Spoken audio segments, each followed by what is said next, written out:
Who's mad enough to make an 8 foot by 4 foot modular wargaming board for somebody else? Well, me apparently. This is part 2 of the 8 part series on how I made this absolutely ridiculous board. And today we're focusing on the river tiles, which you're seeing at the back there attached to the waterfall. But let's have a little bit of a closer look at them. So there's a few different ones. So this is what I'm calling the rocky one that was specifically requested by Mark, who ordered the board. These are some straight ones and some corner ones. You can see that my turntable didn't do it, so I had to do it by hand. And there's a double length one here that specifically he asked for it to be one part having a bridge crossing it and another part being a ford. So in order to make this go properly, we need to have all of the river tiles matching up, and we need to also connect the bridge part to the modular path system. So the way that we do that, we have marks 10 centimeters in from each long edge, and we have marks 12.5 centimeters and 17.5 centimeters in from the sides, and that means that the paths will line up. Right now, what you can see I'm doing is I'm making sure that the river itself is dead straight at the point that the path is going to be crossing it, so that the bridge will fit in nicely. So making sure there's a nice straight line, kind of 10 centimeters in from each edge where the path is going along. But outside of that, I'm just drawing it a little bit all over the place. So nice big ford at the back end of it, and then nice and straight on this part here, and going through to the end, and that means it will all match up nicely.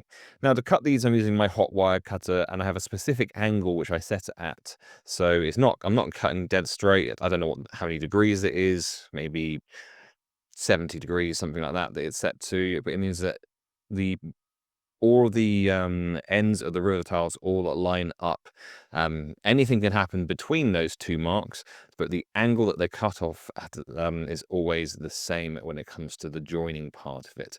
So that's what I'm doing right now. You can wiggle it and vary it all over the place. I'm taking a bit of care here to make sure I've got that nice straight line where the bridge is going to cross, and then I'm doing the same thing on the other side, just going really quickly. You see me tipping it right up there so that the wire is going through flatter, so that forms the angle for the ford. So I'm going to be doing a little bit more adjustment to all of it, but that's the basic shape. So again, on the other side, tipping it right up at a nice steep angle so that it's cut through, so that the ford is accessible, because it wouldn't be a ford otherwise. So that's the kind of the basic shape of it, and then I'm just running the wire through, just making some small adjustments before going on to actually texturing it and making it a bit more interesting. Can't wait to see the lake, the big hill, or the waterfall finale? You don't have to. They're all already up on my Patreon, and for just $2, you can gain instant access, and you help support the madness of building all of this by hand. Back to the build. So in order to texture it, I'm using a sharp knife.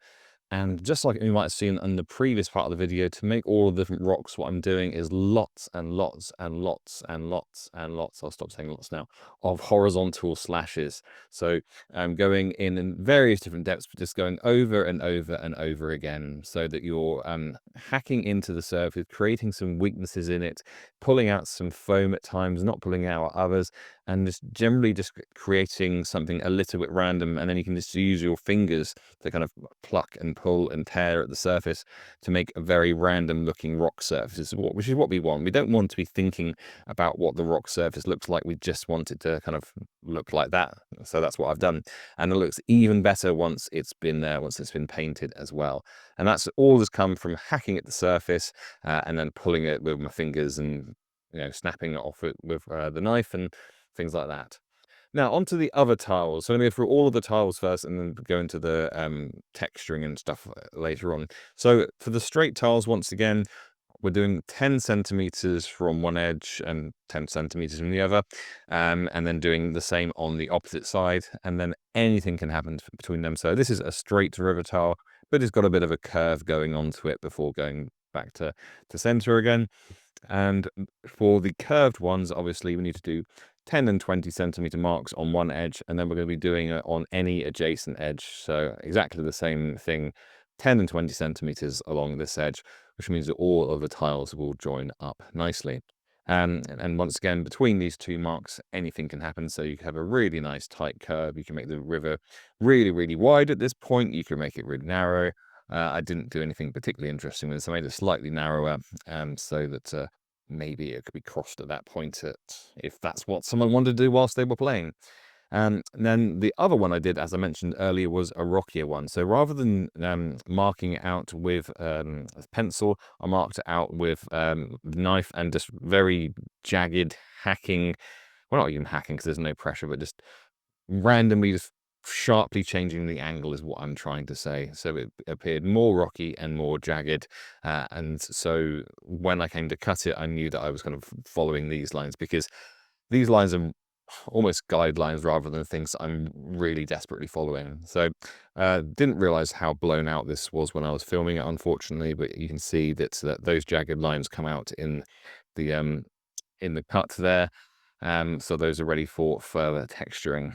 Now with the rest of them, nice and simple, same angle on the hot wire cutter, varying it as I go through, but making sure that at the start and finish that goes through with a bit of foam flat so that they all match up nicely.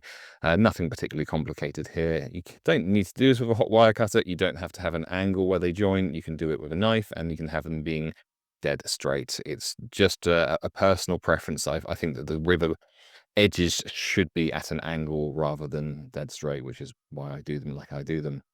Um, Again, with the texturing, I'm just showing you nice long strokes here, carving into it. But we're going to go into a little bit more detail with this one.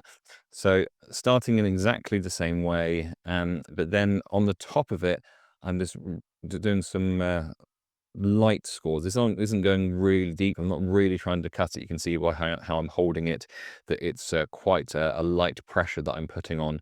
But I'm looking, when I was doing this, I was looking for where the angle of the side changed and kind of just trying to follow those lines on.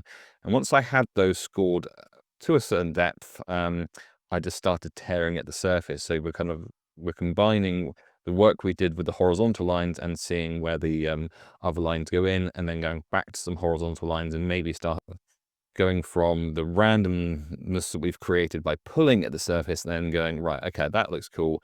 I want to make this bit a bit flatter. I want to make this one have another kind of step to it. And then creating some rock type cracks. So I can only describe this technique as waggling the knife. So rather than cutting it, I'm trying to create a wide cut in it, just to kind of show the outline of some rocks or something that's going on. So yes, waggling of the knife is the technical term that I'm going to create for this because I don't really know what else to call it. But yeah, doing this in a few places on the top surface just to make it look more like a rocky edge to it rather than being a river bank, shall we say, and then rolling some tin foil over the top. And that ends up looking like that, which I think looks pretty cool. So yeah, pretty pleased with how that came out.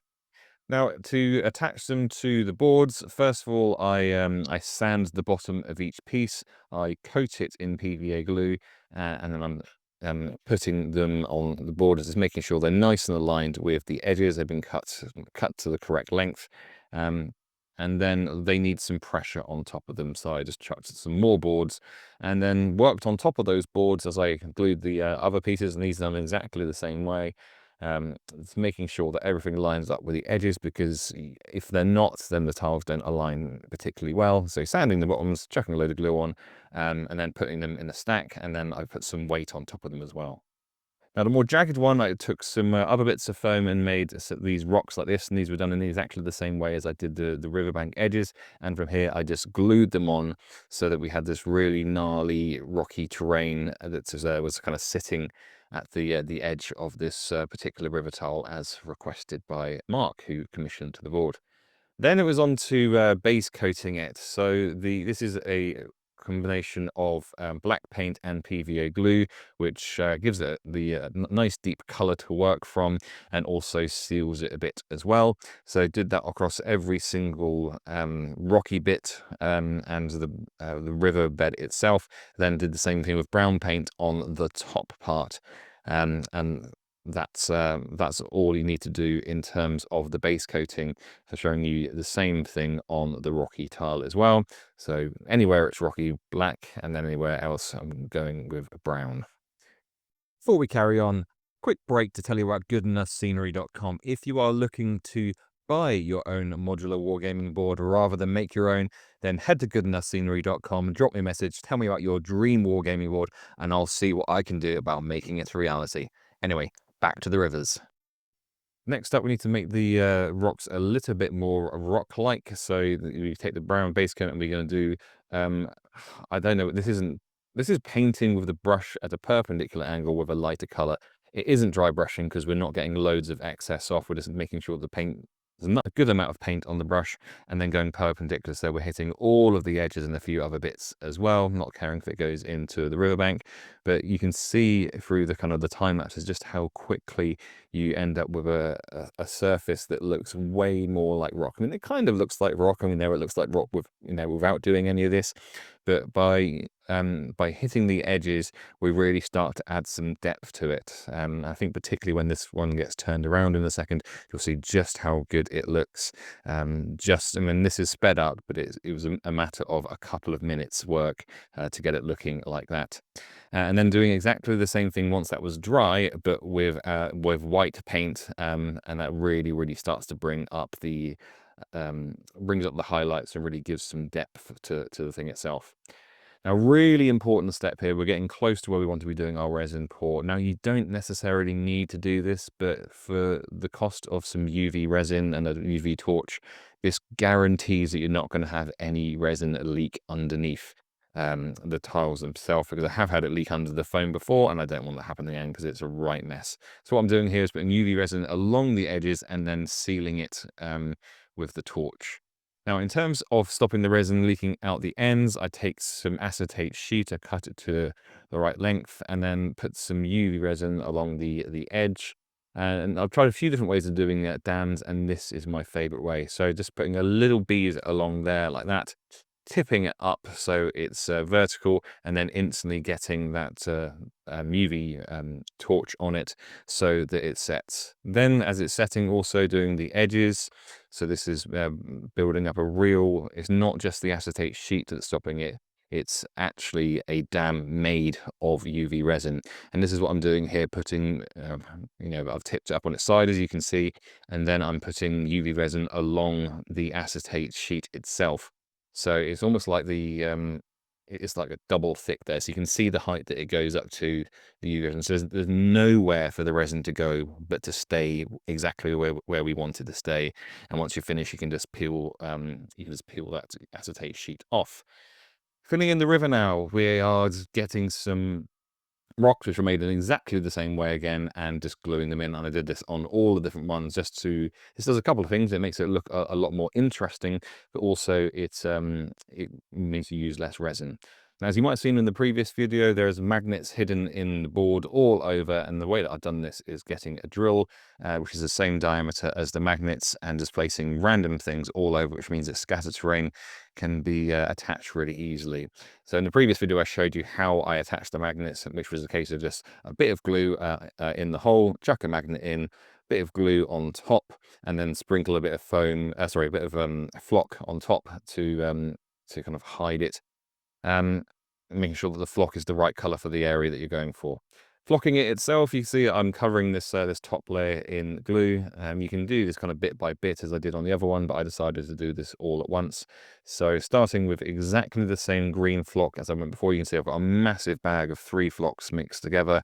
I did more than enough for probably 2 boards in that bag, but that meant that I knew that the flock would be exactly the same on all of the edges, so they blended nicely. So doing all of the green first and tipping it off, and then doing the earth part for the paths, tipping that off, and then I did a little bit with some battlefield scatterings and areas which I thought would do with a little bit more rockier feel to it, but in general that was it. The riverbed itself, I've got some gravel type stuff. I've done a video on how you can get this entirely for free just by sealing it off the road and then cleaning it. I'll put a link if I remember. But yeah, just no need to glue that down. It's heavy enough that it's not going to get lifted up by the resin. So what I do here is fill in right at the edges, and anywhere shallower, you fill in the riverbed itself. You can see me pumping some resin things here to do the resin pour. This is a equal parts thing. Mixing up, putting a little bit of green in it, but not a lot at all. And then just pouring it in. I always have a love-hate relationship because we always know that this can go horribly wrong. Thankfully, this one didn't go horribly wrong, as the dams work well. I think it's always best to take more precautions than less precautions. So doing the dams as I did it, it costs a bit more. It takes a bit longer, but it's a surefire way to make sure that it doesn't leak, because we do not want a resin leak, because they are not fun to clear up. They're so horribly messy and sticky. But yeah, nothing complicated with the resin. We're just kind of putting it in and just pouring it to the same height on each one. It is self-leveling. As most liquids are. I don't know why they always promote that. Anyway, to finish these off, I got some Vallejo Diarma FX water texture. You chuck this over the top and it dries clear. So you start by, for me, how I'm doing this lately is I choose a big area, I chuck loads of this down, and then I'm using the brush, the same brush, just to kind of stipple it and maybe kind of trying to create water texture which suggests the direction that the water's moving in. So if it's going around a rock, thinking about the direction the water will be traveling around that rock, you can just kind of stipple it all over in exactly the same way. But yeah, I like to try and think about how the water might be moving in the position that it is, and I think it always ends up looking pretty decent. So yeah, that is how I made these river tiles for this ridiculously epic board. If you want one for yourself, then you can head to goodenoughscenery.com and you can have send me an email and let me know what sort of board you'd like, and we can discuss me making one for you. Or if you think you've learned enough to make one yourself, then go ahead. It's great fun. It's never as hard as it looks. Have some confidence in yourself, and you can be creating things like this as well. So this is what the double one ended up looking like. Really love it. I mean, I wish I'd taken some photos with a bridge on it, but I didn't. But either way, it looks good. The rocky one, I don't know what it is about this one, but I absolutely adore this tile. I think it looks absolutely incredible. And then finally, we have these couple of straights and these couple of corners, which are on a bit of foam, which is bending, which is why they are not close together at all. And my turntable couldn't handle the weight of them, so I'm moving it by hand. There's a bowl secretly underneath, providing the turntable rotation. It's great fun. Anyway, this is what it ended up looking like on the completed board. I think that it looks absolutely fantastic. And I'll catch you for part 3 soon. Take it easy.